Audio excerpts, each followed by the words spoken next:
So 10.4 is on combinations and permutations, which is a way to figure out how many possible outcomes you have in a situation. And so we're going to start off with an introduction to factorial notation. And so our first example talks about there being 8 people running a race, and it wants to know how many different outcomes are there for the race.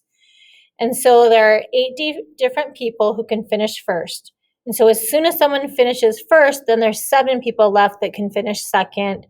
And then there's 6 people left to finish third, and so forth, okay? And so to calculate the different number of outcomes for the race, we would do 8 times 7 times 6 times 5 times 4 times 3 times 2 times 1, which means there's 40,320 different ways for us to have a first through 8th place winner. And so we could just multiply those numbers and get an answer, or we could use a factorial. And so a factorial is when you have this little exclamation point after the number, and it's read as 8 factorial. And in your calculator, the way we put that in is you've got your number, so whatever it is. So in this case, we said it was 8. We had 8 runners, and we want to know how many different ways we could have the outcome. And so we want to put the factorial in. And the way you do that is you're going to push the math button. You're going to go over to probability, which is the 4th value over, and then down to number 4. And then what happens is it puts the factorial on, and when we push enter, we get the same answer. So 40,320. And I can find that with any number. So as you look, and we do 5 factorial, that just means 5 times 4 times 3 times 2 times 1, which is 120. So we can either multiply that out with our calculator, or we can put it in the calculator with a factorial sign. It's easier to do with the factorial button, but you, again, could just multiply starting with the first number and then down 1. This just is a general rule. It just says 0 factorial is the same thing as 1. And so just go with that. So it says, now what would you do if you had to calculate 20 factorial? Well, you could go 20 times 19 times 18 times 17 times 16 all the way down to 1, or you can do the factorial button on your calculator. And so that's much easier, especially the bigger the number is. So remember, it's the number. So we're going 20. We push math, and we go over to the 4th column, which is probability, and we go down to number 4. And then we push enter, and so we get this little e to the 18th. What that means, it means times 10 to the 18th. Now you can do that one of 2 ways. So I could write that down. So I could write 2.4 and then all your numbers there. So let me see what that was. So the one way is you could write that. The other, like exactly the way it looks, which is that 2.4329020008. And then it says e to the 18th. What that means is times 10 to the 18th power. Okay, that's one option.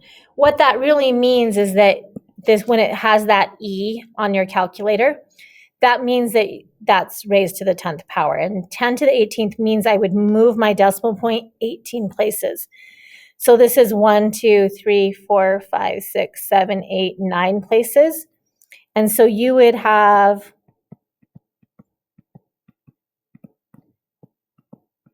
that's 9 places, and you would need 9 more zeros to make 18.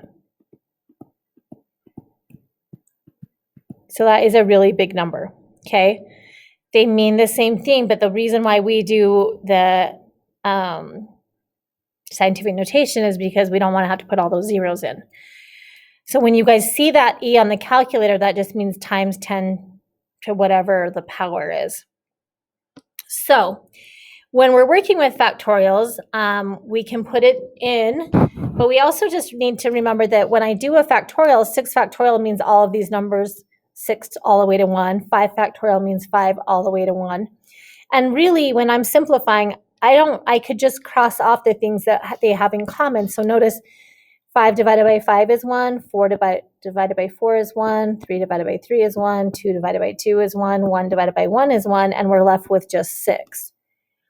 Now, if I do that in my calculator, I could do that as well. It was 6 factorial.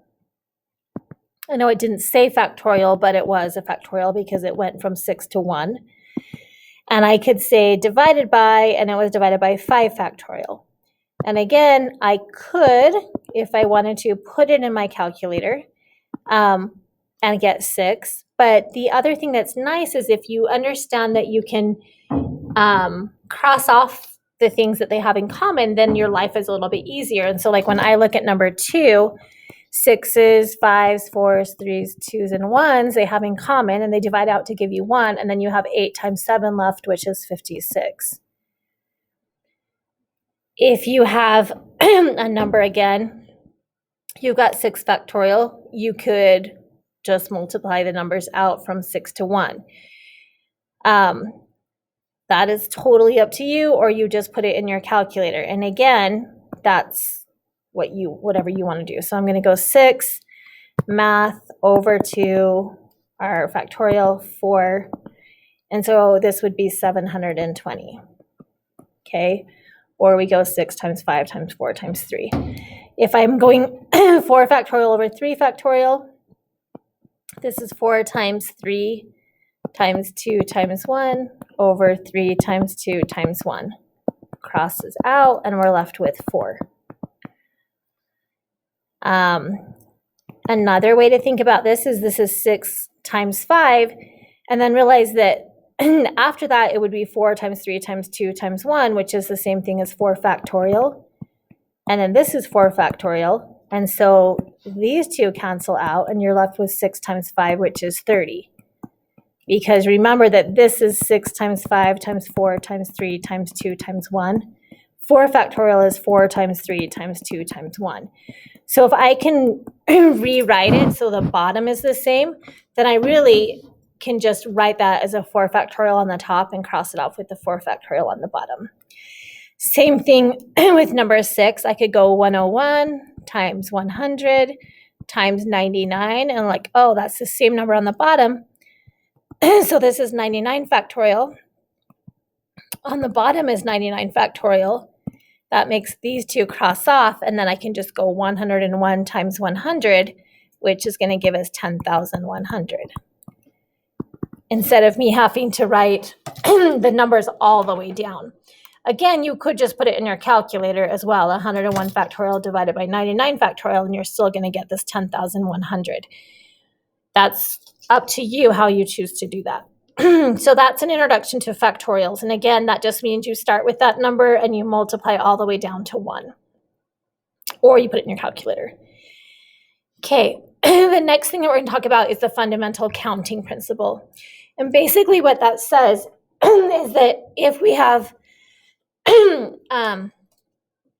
if event M can occur in M ways and event N can occur in little n ways, then event M followed by event N can occur by just multiplying the number of outcomes for each. Okay, so basically you have two events with a different number of possible outcomes. To find the total number of possible outcomes, you just multiply them together. So if we look at example A, it talks about you have a locker combination, or a locker lock, and you want to figure out the possible combinations if you can have 3 numbers between 1 and 50. So again, 3 numbers between 1 and 50. So the first number has 50 choices. The second number has 50 choices. The third number has 50 choices because it doesn't tell us that we can't repeat a number. So my number could be 50, 50, 50. And so because you have 50 choices for each of them, then I just multiply that together. And that is going to give me 5 times 5 is 25 times 5. So 125, and then our 3 zeros. So 125,000 different combinations that I could have with that lock. All right, so then when I look at B, it's kind of the same. It says, well, how many license plates consisting of 3 numbers followed by 3 letters are possible if numbers and letters can be repeated? So if we think about our numbers, what numbers can we have on a license plate? Well, we could have probably 0, 1, 2, 3, 4, 5, 6, 7, 8, and 9. So there's 10 of them. So there's 10 different numbers that we could pick. And if we look at the letters, that would be the letters A through Z. And so we've got 26 letters to choose from.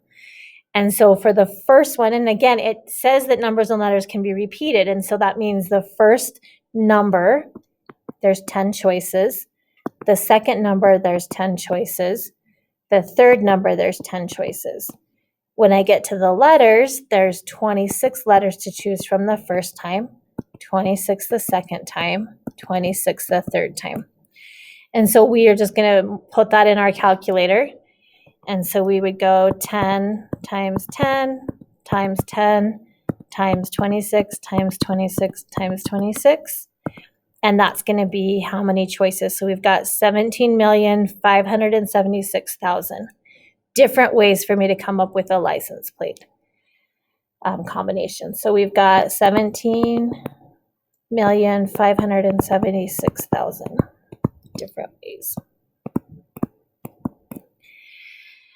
All right, so then C says a golf club manufacturer makes 4 different shaft lengths, 3 different lofts, and 2 different grips, and 2 different club heads materials. How many different combinations are possible? And so again, we've got 4 different events with different number of outcomes, and we can just multiply them together.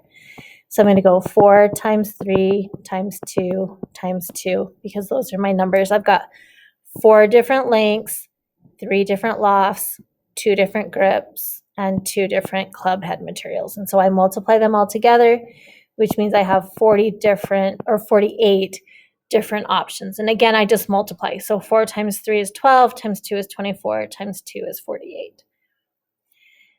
And then our last one says, how many ways can 8 books be arranged on a shelf? And think about it. If I have 8 books, the first time I put a book down, I have 8 different ones to put in. Okay, as soon as I place that one, then I only have 7 different ways, and then 6, and then 5, and then 4, and then 3, and then 2, and then 1, because once I place it, that's all I have. And so once you have that, that's the same thing. This is the same thing as just doing 8 factorial in our calculator. And so if we do 8 factorial, again, it's math. It goes over to probability, down to 4. And that tells us that we have 4,320, or 40,320, sorry. 40,320 different ways that I could arrange those 8 books on the shelf. All right, so the next thing that we're going to talk about are permutations and combinations. And again, a permutation is an arrangement of group objects where order matters. So a permutation is where order matters. So that means you've got a placement value. So that would be kind of the same idea as if you've got like placing, or you're running an election and there's a president, vice president, and secretary, or there's a first place, second place, and third place winner. So if the order matters, then it's a permutation. And what that means is there's no repetition can be allowed. So you can't have a president and then another and the same or a different person be president. Okay, they're separate places. All right, and so when you look at a permutation, the formula you're going to see a P, and you're going to see either two little letters. So when I'm looking at this equation, you can see this one of 2 ways. You can see the P with the little n and the little r on over to the side, or you could see it as a P with an n comma r. Usually, you're going to see it with the little letters, but you could also see it as a number inside. When you see that, the way we solve it is we do n factorial. So we're taking the first number, okay, whether that's the number here or the number first in our parentheses, and we take the factorial of it, and then we subtract the 2 values and take the factorial. Okay, and this again is where n is the number of things you choose from, and r is the number of place values. So if I have 10 people running for let's say let's say we're doing student government. So if we have 10 places for our SBOs and we want to pick a president, vice president, and secretary out of those 10 people who are running, then I would have 10 choices, 10 people to choose from, and I have 3 positions that the order matters. So I'd have 10 sub 3. That's going to be different than if I have like a student council and I just want to pick 3 people. And it doesn't matter if I got picked first or if I got picked third. I'm just picking 3 out of the 10. So that's kind of the difference between the two. In a permutation, the order matters. In a combination, the order is not important. I still have this same number of positions. So I might have 3 positions. So I've got 10 kids to choose from. I want 3 people to be on the class or the student council. And they don't have a position. I just pick 3. Or in this case, they talked about like you have 10 pizza toppings and you get to pick 5. And so the order doesn't matter if I pick olives before I pick pepperoni. It doesn't matter what I pick first because they all go on the pizza. Okay. And the difference though is when you're doing a combination, notice that again, the format looks the same. You've got a C and you might have those little numbers out in front, which means N again is how many things you have to choose from. R is how many you want to choose. It could also be given as C and then comma N, or C parentheses N comma R, or it could be given these big parentheses N over R.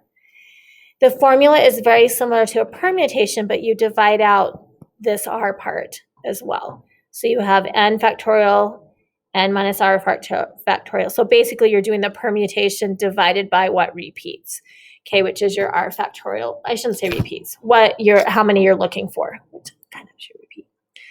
All right. So if I'm looking at this using the formula, then I would say, okay, I'm choosing 6. I mean, I have 6 to choose from. I'm choosing 3, and the order matters. And so to do number 1, I would have 6 factorial on the top, and I would have 6 minus 3 factorial on the bottom. And so this is really 6 factorial over 3 factorial. And this is the same as going 6 times 5 times 4 times 3 factorial over 3 factorial. These cancel out and we get 30 times 4, which is 120. Okay, easy peasy. If I was doing number 2, this is a combination because the C is out there. So if I was to write it down, this is saying I've got 15 things to choose from and I'm going to pick 4 and the order doesn't matter.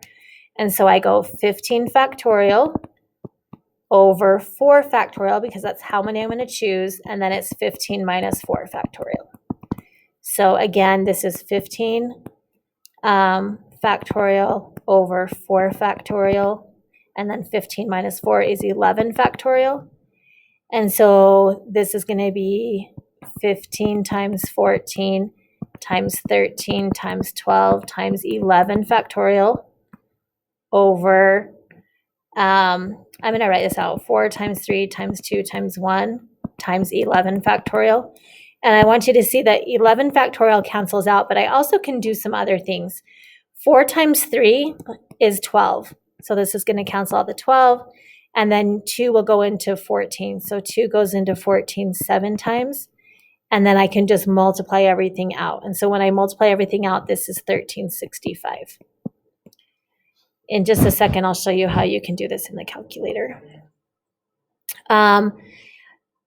Permutation of a 10-5. So what this again means, and I know this is going to be a little bit confusing because a permutation has a P out in front and a probability has a P out in front. But we're talking about permutations right now.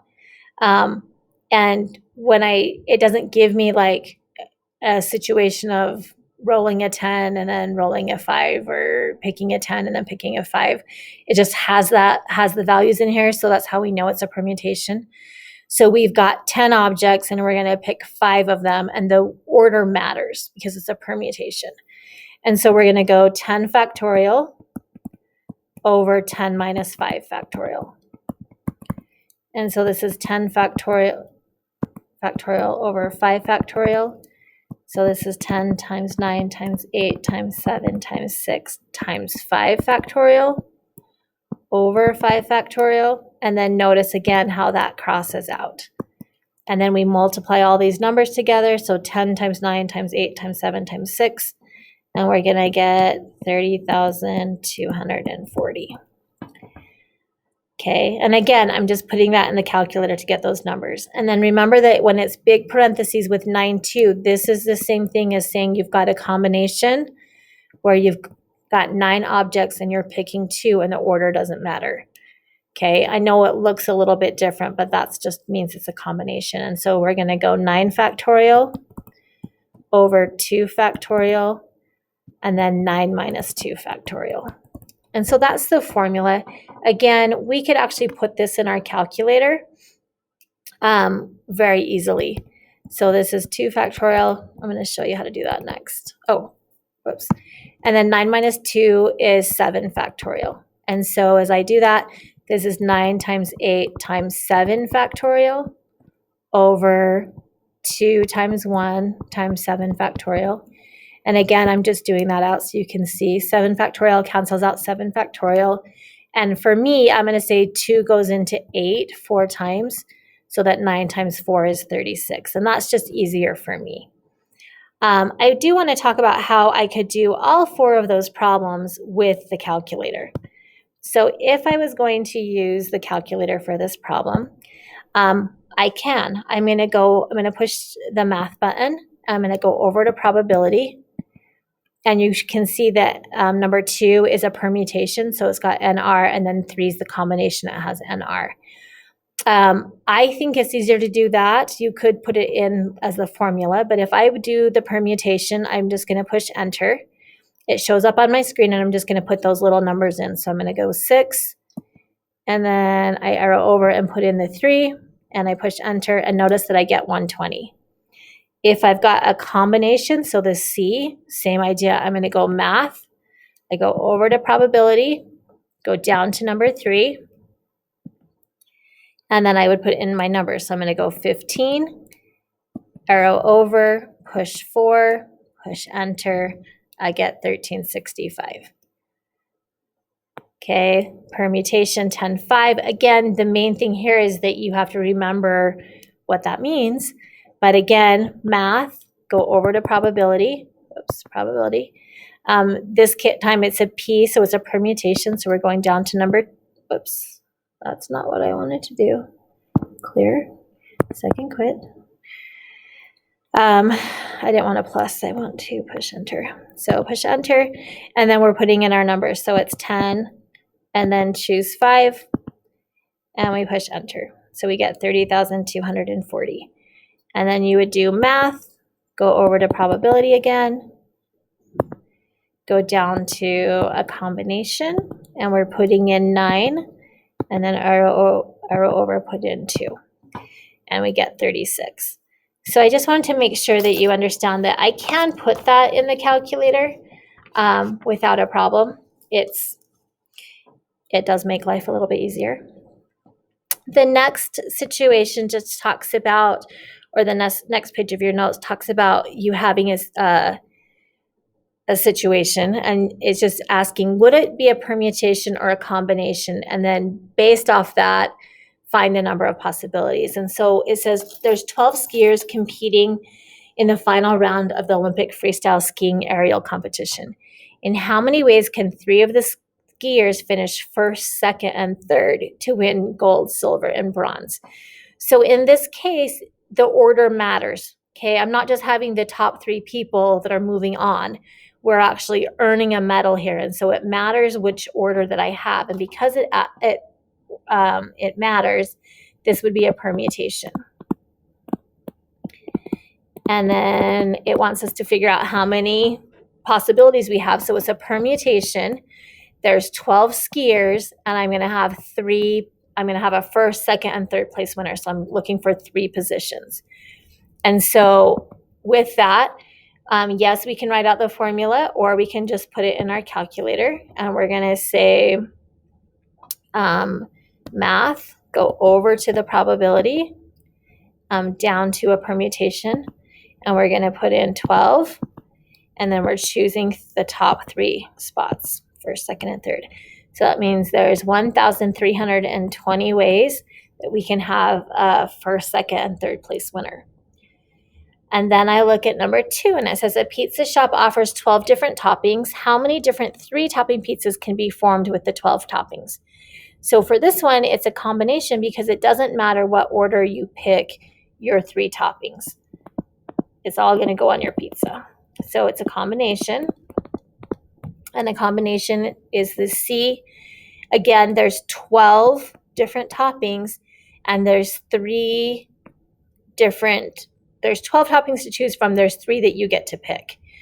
And so it wants to know how many different combinations can you have on your pizza. So same idea, but we're going to go math, go over to probability, down to number 3. This time we're going still 12 choices, but we're only picking 3.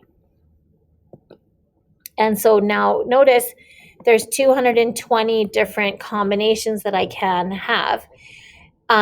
Notice that your numbers are the same for 1 and 2, but when you have a permutation and the order matters, there's more ways for you to have a first, second, and third. Where in number 2, the order doesn't matter. And so because the order doesn't matter, it makes it so there's less choices or less possibilities because you can pick it in whatever order and still get the same pizza. Okay, so number 3 says your English teacher has asked you to select 3 novels from a list of 10 to read as an independent project. In how many ways can you choose which books to read? So, does it matter which order you choose to read the books? No, not really. You just have to read 3. And so because the order doesn't matter, this is also a combination.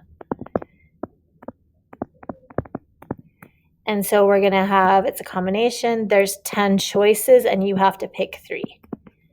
And so again, we're going to put that in our calculator. We're going to go to math, over to probability, down to number 3. And we're going to put in, we've got 10 choices, and we're going to arrow over and we're going to choose 3.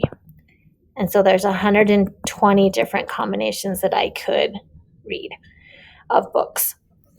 All right, so all of that is nice and great and perfect, but what happens, it says, how many different ways can the letters HTAM, notice that says math backwards, be arranged to create 4-letter words? And when we say 4-letter words, we just mean 4-letter, it doesn't have to be a real word, I guess is what I'm trying to say. So it says this is an example of a permutation because the order of the letters would produce a different word or outcome. So we use the permutation formula. And so it says we've got 4 letters and we have to place all 4 of them.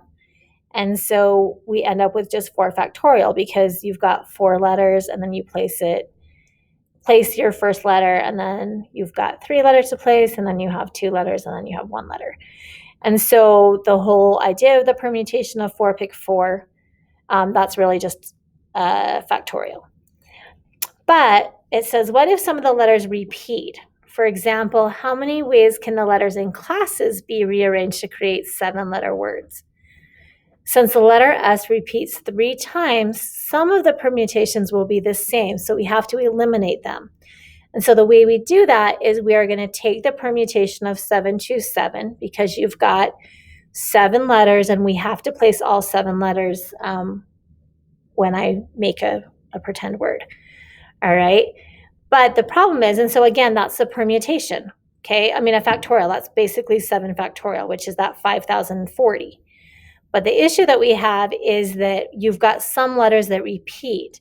And so when we look at this, because we have 3 letters that repeat, that means that some of those choices are going to be, or some of those arrangements are going to be the same.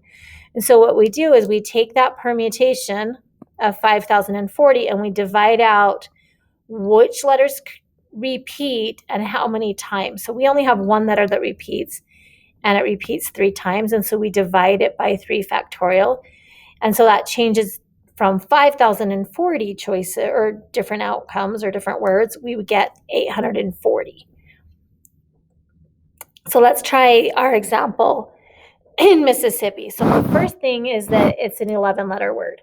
So what that means is that we're going to have a permutation, and we have 11 words, and we have to place all, not 11 words, 11 letters, and we have to place all 11 letters in some form. And so when I do this, again, this is the same thing, and it's always going to be the same thing as 11 factorial, because when we subtract a number times itself, we get 0 on the bottom. So this is going to be 11 factorial, and I'm just going to leave it like that.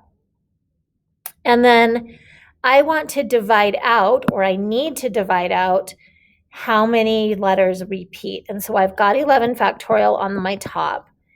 And what happens, I'm looking to see what repeats. And so when I look at that, notice that you have 1, 2, 3, 4 i's. And so I'm going to go 4 factorial, crosses out my i's. Okay. And then you're going to also divide out the s's. So you've got 1, 2, 3, 4. So you've got 4 s's. And then you also have 2 p's. And so we need to divide out the 2 p's, which is 2 factorial because it's 2 of them.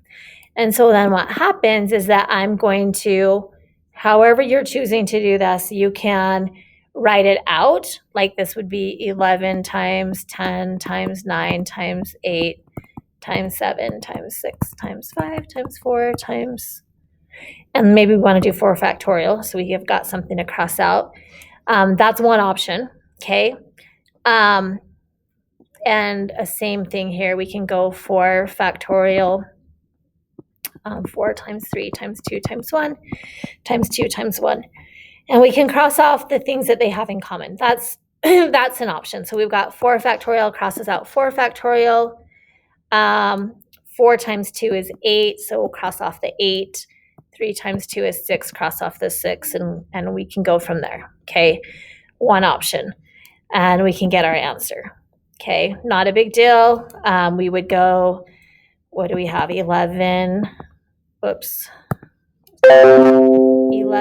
times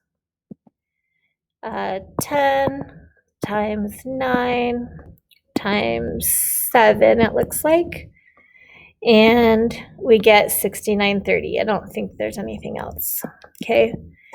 That's one option. Another option is I can put this in the calculator the way that it looks, and so I could say, I'm going to go math, probability. Oh, I forgot to do let me try that again. How about 11 factorial first, then math, over to probability, down to number 4. And then when I divide, I need to divide by everything on the bottom. And so everything on the bottom needs to go in parentheses. So we're going to go 4 factorial.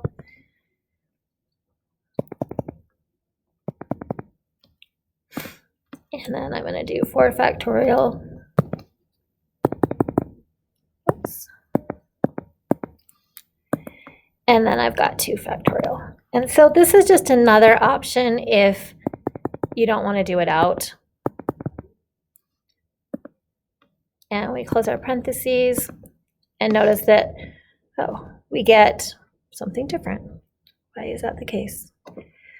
What did I do wrong? Oh, I missed I think when we multiplied this, I didn't put in our 5 here. Let's go back and make sure on our calculator. I went 11 times 10 times 9 times 7, yeah. So on this one, I missed that 5 right here. So second entry,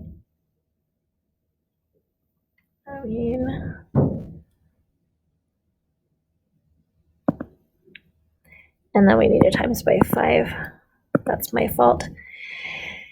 So then we get the same answer. So notice that in both cases, I just missed that 5 that first time. So 34,650 for both of them, whether I do it out or whether I do each piece. And so it was just this 5 that I had missed.